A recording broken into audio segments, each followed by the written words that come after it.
4 45-minute to an hour lectures, I can't say all the stuff that's in this book. True and wise, which is sort of the topic that we have. So if what we're going to try to do is talk about the issues involved in this symbolic parts of the Bible, typological material that's in the Bible, and try to get ourselves thinking more biblically about this stuff, this weird stuff that's in the Bible. And the first lecture that I want to give tonight, we can actually title this lecture and call it The Weird and the Deeper Weird. Now, I am sometimes thought of as somebody that does pretty weird stuff in this area. And so I'd like to explain a little bit about how I got into studying these parts of the Bible, and maybe that'll help you to think about your relationship to these parts of the Bible. My Christian upbringing and education was largely in what we would call systematic theology. I knew all about the 5 points of Calvinism and the 3 aspects of predestination, providence, and governance, and concurrence, and I knew about the meanings of words like ex and omniscient and other things like that. And I explained to you the various kinds of doctrines of the Trinity that have been put about in the history of the church, and eschatological issues and the like. But knowing systematic theology, I found to be of precious little help when it came to reading the Bible. Because the Bible isn't written in that vocabulary, it's not written in that style, it's not written with those issues in mind directly. We construct our systematic and doctrinal theology by mining the Bible to answer questions that have arisen in the history of the church, like how many persons are there in God, and are they persons, and how do they relate, and all that. But there's no passage in the Bible that's written that way.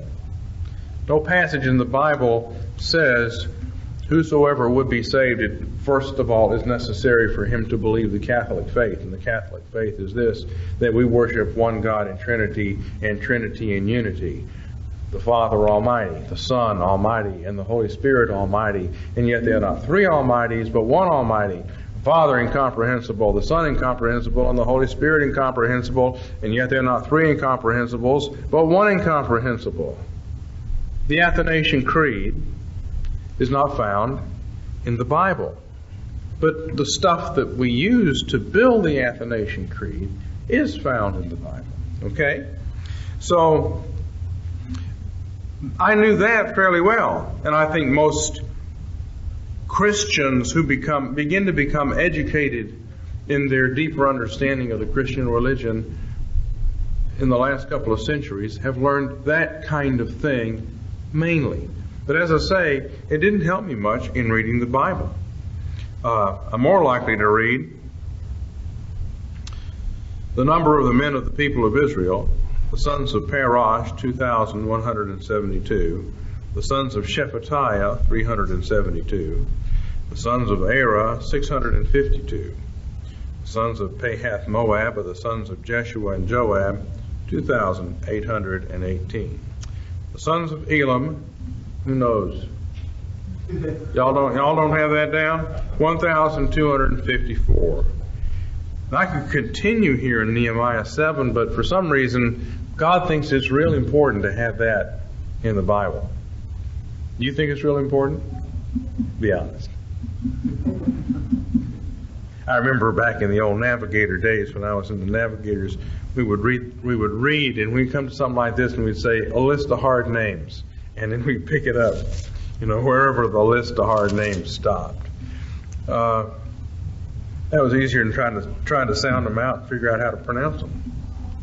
Well, there are big hunks of the Bible that you have to skip.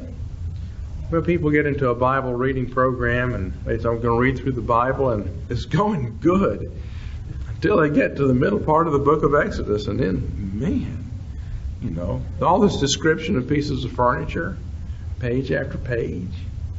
And sockets in the ground that gold-covered boards are stuck into with rings halfway up and poles through the rings. And you're not quite sure exactly how the whole thing was put together. And think, well, let's get on over into Leviticus. You think that's fun to read? Read the first half of Numbers. You're about dead by the time you pick up any kind of interesting story again in reading through the Bible. Well, that's not because there's something wrong with the Scripture. It's because our education doesn't prepare us to read and understand the Bible very well. It prepares us for other things that are part of the Christian religion as it's developed over the last 1,000 years, 2,000 years, but it doesn't prepare us to read the Bible. We don't feel at home in it. So I looked for help. I discovered that. I wanted to understand the Bible. Okay. For some reason, I had become convinced in college that the Bible was absolutely inerrant and it's without mistakes, and it was an authority that was different from any other authority in life, and that you have to make it absolutely primary, and you have to submit your brain to the mind that's in the Bible, and you have to allow yourself to be continually changed by what you read in the Bible. I came to that having grown up in a more liberal kind of Christianity, where we accepted some things and we questioned other things. And I realized as a result of studying philosophy that you can't have it both ways. Either your brain is in charge of the Bible when you read it, and you decide what makes sense and what doesn't, or else the Bible is in charge of your brain, and your brain has to change if there's something in the Bible that you don't understand. Because the Bible is just going to sit there continuing to be absolutely inerrant Word of God. So if there's something that you don't like or something you don't understand, the Bible's not going to change. And so you'll have to change. Well, I had come to understand that. But now the question was, what does the Bible say? And an awful lot of it was written in a language I couldn't understand. So I looked for help. And there's help with these kinds of passages in traditional commentaries, but a lot of times they don't go very far either. So they'll tell you, well, you're reading Leviticus chapter 11, and there's all these clean animals and unclean animals, or more literally, animals that are clean for you to eat, and animals that are unclean for you to eat.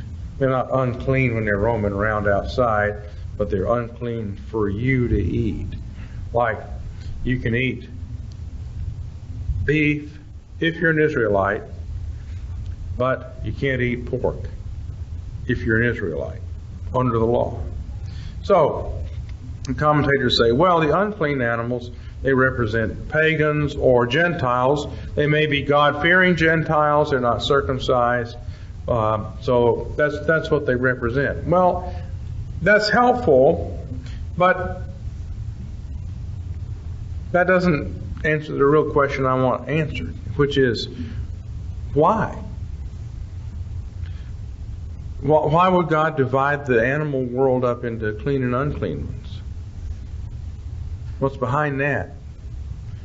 Why are things that move around in the water and have fins and scales clean and you can eat them, but if they're shrimpish, you can't? They have to have fins and scales. I mean, you can tell me that the finny, scaly ones are like Israelites, and the weird, grotesque-looking lobster-like things are like Gentiles, but you haven't really told me much when you say that. I want to know why. Why is it this way? Okay? And traditional ones don't give you very much there. What is the system of thought? What is the worldview that lies behind this? What is it that makes sense out of this system? What is there? Why don't, when I read Leviticus 11 and it lists all these animals and it tells me which are clean and which are unclean and why? The horse, although it chews the cud, it doesn't divide the hoof, so it's unclean. And it gives me all these specifics. And then it gets into the fish, and it doesn't say they're unclean, it says they're detestable. They're edible or detestable. So that shrimp aren't unclean, they're just detestable. Then when we get into birds, there's just a list of 20 unclean birds. And when we get to bugs, the bugs that hop around are clean and you can eat them like locusts. Makes me hungry to think about it. But roaches, you're not supposed to eat because they don't hop from place to place. Well, when I read that, I should think, oh yeah, of course. Yeah, that makes sense. I mean, if I was thinking, if I really had the mind of Christ, if I was really in tune with the Bible, I'd say, oh, of course, yeah, sure, no problem. Instead, I'm looking at it going, huh? You know, these represent Gentiles and these represent Israelites. Well, fine, but I'm still saying, huh? Because why, 50 verses in this chapter going through all this? Maybe you don't care, but I cared. I wanted to know. Okay? And I wanted to understand also why you have typology in the Bible, where somebody does something in the Old Testament that's just like something that Jesus does. Okay? David is driven out of the city of Jerusalem. He slowly walks across the brook Kidron, and people are yelling at him and throwing stones at him, and he goes up the Mount of Olives and is into exile. And there's all kinds of things there that look like Jesus' journey on Good Friday. Well, everybody admits that there's typology in the Bible. But why does it exist? And it seemed to me as I was reading the Bible that there were a lot of patterns that were repeating in the Bible. And not much attention paid to that either. This is a type of Jesus. This is a type of Jesus. This olive tree over here is like Jesus. This, Isaac being offered as a sacrifice, he's like Jesus. Just little points of things instead of patterns. And I studied literature in college, and I was aware of these things. I studied both music and literature, and I'll come to that in a minute. But I was already set up in my brain to notice certain things in the Bible and to ask, what does it mean? So it's really my own existential, nice big fat word there, my own personal struggle to understand the Bible that's led me into writing stuff like this. And I'm sure I don't have it all right, all correct. But now, before we go any further, let's take a passage and let's find some weird and some deep weird in it. That's Genesis chapter 32, and it's a common passage. And it's one that a lot of times we think we understand. In your preaching, have you gotten to this yet? Okay. Then I won't be contradicting you. Oh, I see. We're slogging through Genesis, huh? All right. Well, 18 years from now, when your pastor gets to this passage, he'll remind you of this. Okay. Genesis 32, verse 24. Then Jacob was left alone, and a man wrestled with him until daybreak. And when he saw that he had not prevailed against him, he touched the socket of his thigh. So the socket of Jacob's thigh was dislocated whilst he wrestled with him. And he said, "Let me go, for the dawn is breaking." And he said, "I will not let you go unless you bless me." And he said to him, "What is your name?" And he said, "Jacob."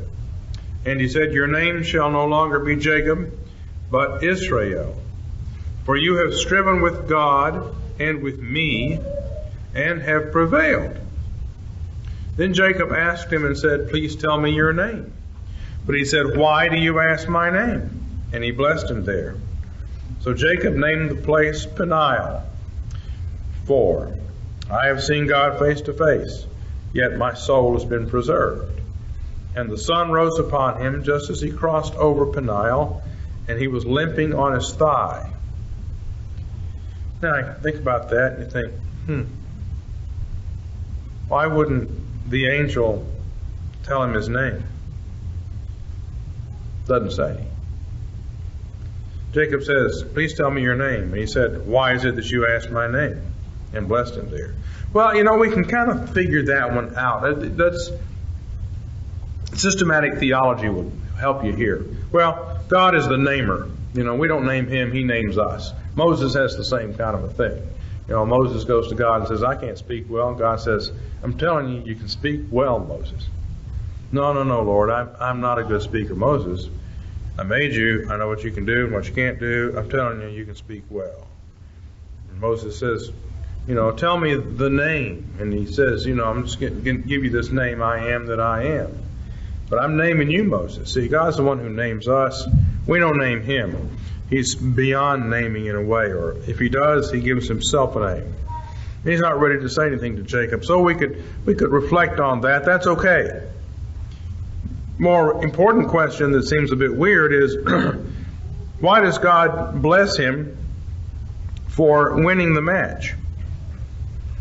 You have striven with God and with men and have prevailed. So he's fought with God and he's won. Now you would think, well, you fight with God and you win, you're going to go to hell. God says, I've had enough of you. You fought me your whole life. So I'm tired of it. And so I'll let you go, Jacob. I give up. You're 99 years old, no, 97 years old. Been fighting me your whole life. You win. I'll see you when you die for a minute or two, and then off you'll go. Well, no, that's not what it means. God says, you've won the match. You have fought with me, with God, and you've won. So we'll bless you. That seems kind of weird, doesn't it? Because we naturally think that this wrestling is about sin. God is wrestling with Jacob because Jacob is a sinner. And so God needs to win the match, right? That's what we believe in. That's certainly true. If God is wrestling with me over my sin, God needs to win, and I need to be broken. But that's not what's happening here at all. So we have to stop and look at it again and say, well, that must not be what it's about. What it's about is God is wrestling with Jacob to make him mature.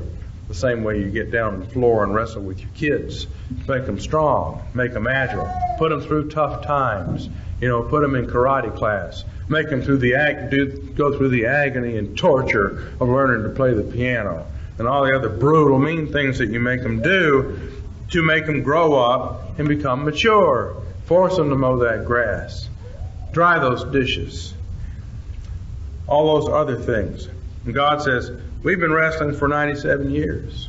And I sent your daddy to wrestle with you, and I sent Esau to wrestle with you, and I sent Laban to wrestle with you. And now, I've built you up, and your faith has been built up. You've learned to trust me and stop scheming all the time. And now you're ready to move on into the land. So that's what this wrestling is about. This is a wrestling for maturity. But we have to kind of figure that out. It's not immediately obvious, because when we read the text, we think it's wrestling about sin, and it's not. It's wrestling to make him mature. Has to be, because he's one. God says, you have grown up to the point where I've made myself this small, Jacob, and you've grown up to the point where we can fight and fight to a draw, and you're about to win. Of course, I could just pull out the old omnipotence card and blow you away, but I'm not doing it. So you're ready now, and I'll bless you, and you can go on into the land. Great. But now we move into the weird, because God touched the socket of his thigh, and the socket of Jacob's thigh was dislocated. And so God has blessed him, and the sun rose upon him as he crossed over Peniel, and he was limping on his thigh. There's something about this being struck in the socket of the thigh thing. And what is that about? Why didn't it say God smote him down? What's the socket of the thigh? Well, we can answer that. The socket of the thigh is this, okay? Inside your thigh. A little bit higher up than that, but we'll keep it PG rated here. All right, so that's where he's struck. But what's that about? Why there? Why didn't God hit him on the shoulder? Why didn't he slap him across the top of the head? Why not in the heel? If Jacob is kind of like a messianic anticipation of Christ, why not bruise his heel so that he limps across? why here? Now you see, as I say, when I read this, I ought to say, oh sure, of course. Where else? That's naturally where God was striking. But for some reason my brain is not saying that, because I'm not in tune. Do you know? Why did God strike him there? What does it mean? Don't you care? Don't you want to know? Now that I've raised the issue, you'd like to know the answer, wouldn't you? Well, too bad. Well, I'll tell you, it's an extension of circumcision. See, circumcision is in that same part of the body, and that was for Abraham, and it kind of made Abraham a priest. Abraham grew up to be mature enough to be able to sacrifice his son Isaac. Now, circumcision is extended. The same part of the body is struck, and it's not just a temporary painful thing that heals up in a few days. This is a limp that he will have for the rest of his life because of a wound here, an abiding wound in the same location. This has to do with making Jacob into a kingly figure who can rule over 12 sons, where Abraham, the circumcision of Abraham started this down. Jacob has inherited the wisdom of Abraham and has taken to a further step, a further crippling. Up to this time in Jacob's life, he's been able to act. He's been able to run and fight and work and do whatever was necessary to rule in whatever little kingdom God had given him, to deal with his herds and flocks and other things that he would manage. Now he can't do that anymore. He's going to have to learn to rule by words instead of by actions. His sons will have to do the work, and he'll have to figure out ways to command them so that they obey. And that's why the narrative in Genesis shifts at this point to how the sons act and how Jacob, they don't obey him. Jacob can no longer do the actions himself. He has to use language to persuade others. So it's a shift in his life, and it's a shift from, it's a shift more into maturity, because when you get older, when you get into your 60s or whatever, and you can no longer do the things that you used to be able to do, that's when you've got the most wisdom. And if all these young people would just listen to you, you could help them out. Okay? That's why we respect elders, because we should listen to what they say. They can't do it anymore. They don't have the physical power to fight or the other things that people have to do, but they have the wisdom. So this shift from action to wisdom is part of this. And the sign of it is this intensified form of circumcision. And that's in a line that moves from circumcision to this wound here to the full death of the person who is going to emerge as God's ruler on the cross. Well, that's the weird part. But we didn't read all of it. I mean, we've kind of figured out this stuff, but now we come to the deep weird. Because it says, verse 32, "Therefore to this day the sons of Israel do not eat the sinew of the hip, which is on the socket of the thigh, because he touched the socket of Jacob's thigh in the sinew of the hip." Oh, certainly. Of course. That makes perfect sense. I mean, there's obvious logic here. Here you are. You're a son of Israel, a descendant of Jacob, and grandfather Jacob was touched by God right here. And so when I kill a sheep and I have the leg, that muscle right there, I pull it out and I burn it up. I don't eat it because granddaddy was struck there. Does that make sense to you? It doesn't say God commanded them to do this. It says they figured out. The sons of Israel figured out that from now on, when they slaughter an animal, a goat or bull, or even something else that they could eat, They shouldn't eat that mussel. Is that the way you think? Would you have logically come up with that? No, I don't think so. I wouldn't have. And you know, when you're reading the Bible along and you come across stuff like this, and you come across it more often than you're aware, I think, because we just kind of skip past it. You think, well, I don't know what that means, and we continue on. Let's get on to the next neat story of the Bible. Something's going on here. There's a reasoning process involved here that is recorded for us. It's correct. It's a God-inspired reasoning process that's really strange to us. Well, that means that we have a problem, doesn't it? The Bible doesn't have a problem. God doesn't have a problem. We have a problem. We're not thinking right. We're not perceiving the world the right way. And of course, obviously, this is a symbolic matter, because they're assuming some kind of a symbolic connection between the human body and the animal body, and the human socket of the thigh and the sheep socket of the thigh. And if God touches the ancestor in the socket of the thigh, then somehow or other that's going to be reflected symbolically, sacramentally maybe even, since it concerns eating. But symbolically, in the animal, it's as if God touched it, and we don't eat it. So, in order for us to understand this, we would have to really start getting into a worldview where animals correspond to people in some important way. And of course, the Bible's full of that. How can we learn from animals if they're not like us? Go to the ant, you sluggard. Consider her ways and be wise. Okay? That's because ants are like people in certain ways. Okay? And lions are like people. And vultures are like people.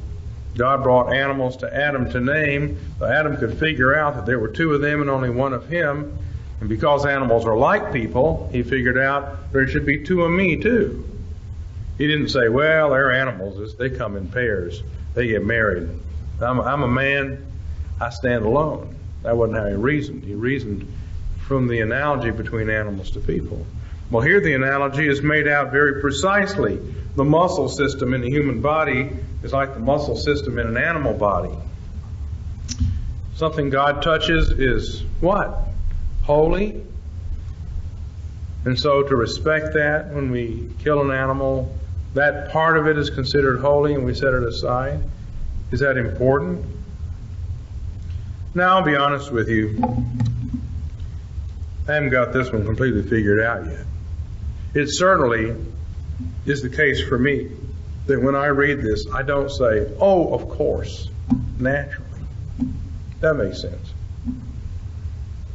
But someday I will, or someone will.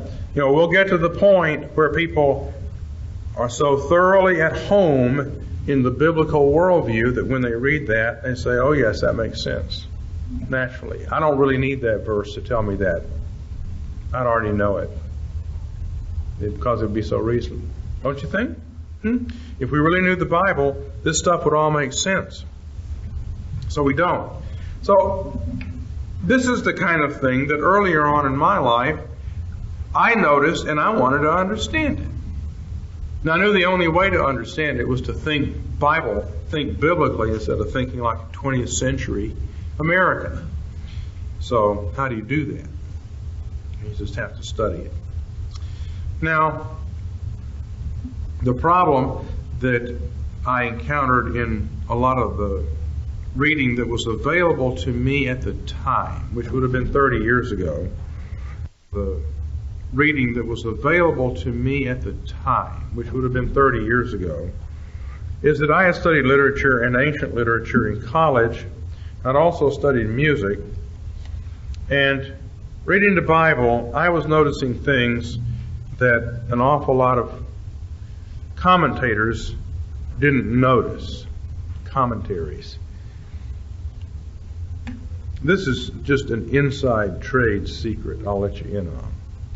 We professionals buy Bible commentaries, And most of what the good Bible commentaries do is give you good word studies and good particular grammatical information about the Hebrew or the Greek of a passage.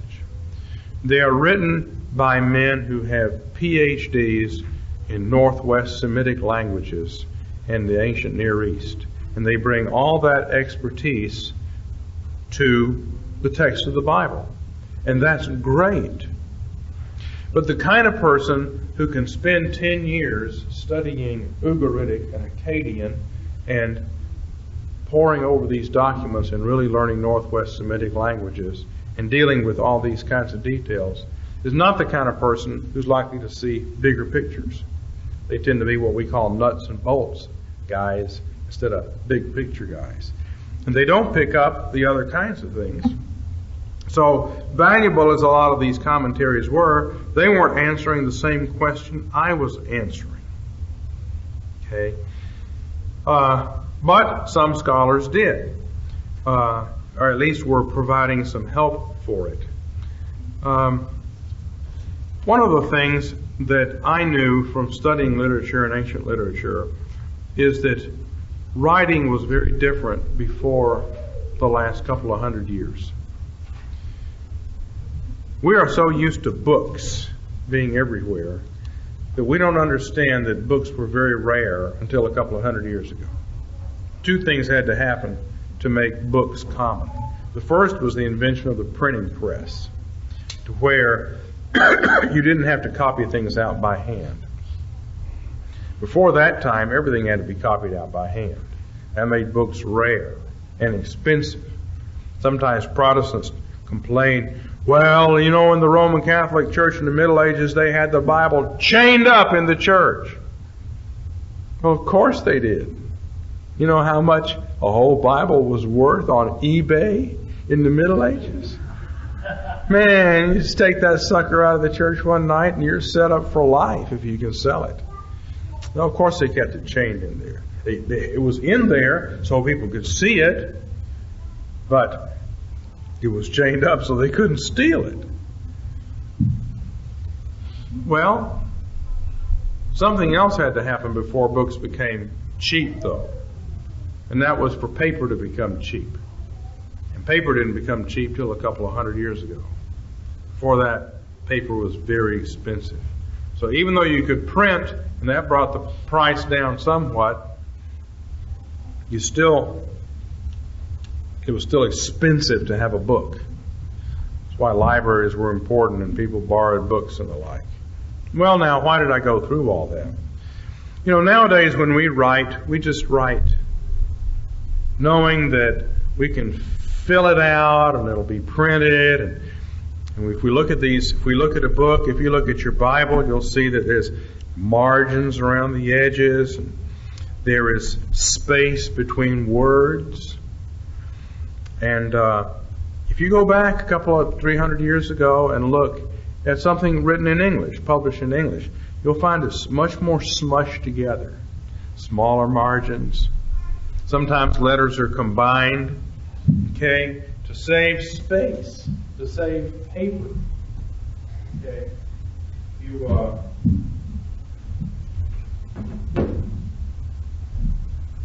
wouldn't write this.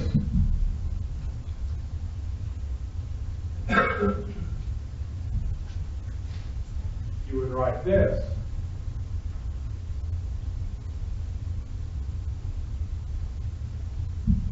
Because everybody knew that this here is not a Y, and this position is TH. You can save room by putting the E on top. Okay? And you can do that with several words. Okay? You can write, give them the book. Give them the book. Oh, excuse me. Book. Sorry, that's messed up. You see, T-H-M-T-H-E.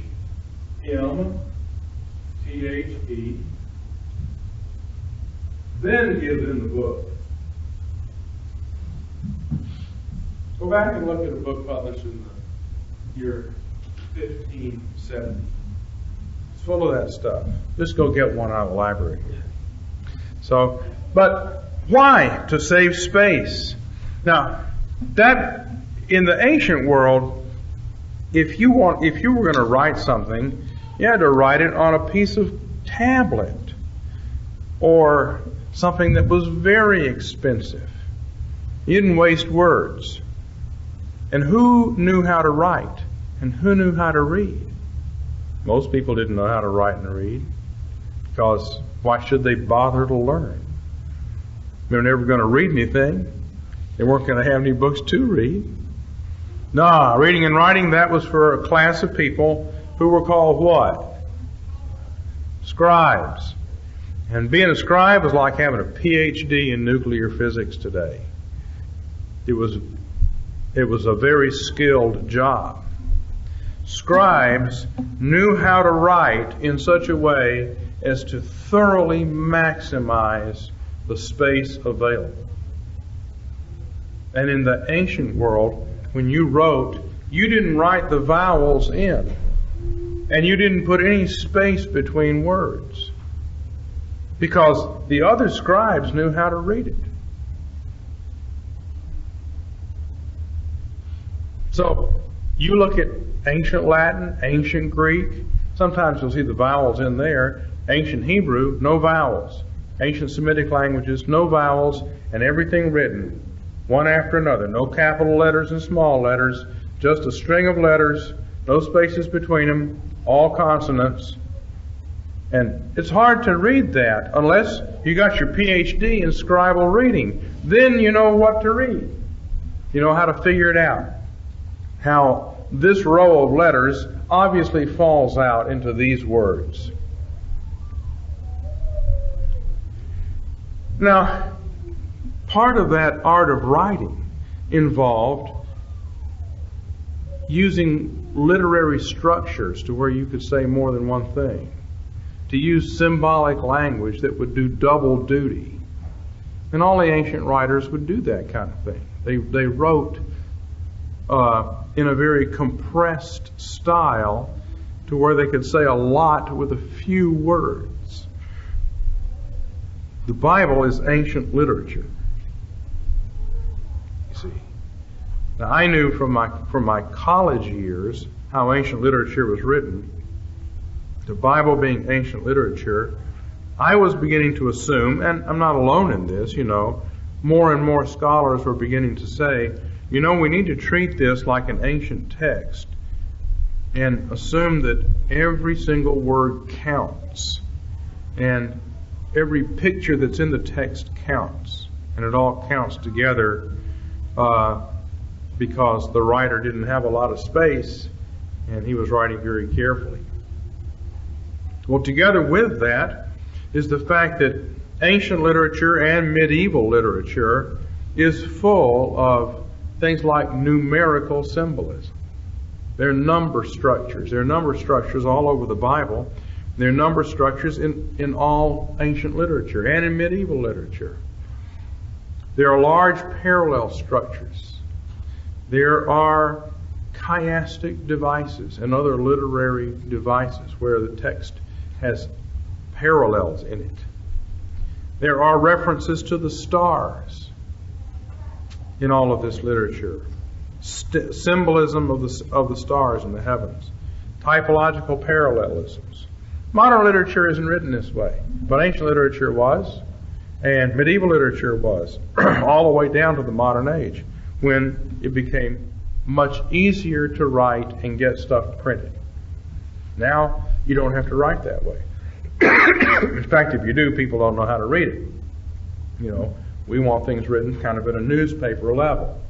But newspaper articles are not written that way. It stands out if somebody is being clever and refers to Spider-Man as the Arachnid Avenger. Okay? I saw that today. I thought, that's clever. But if the guy had been a whole lot more clever, he wouldn't have been writing a newspaper essay. He would have been writing something else. Okay? So, traditional conservative commentaries don't show much awareness of this.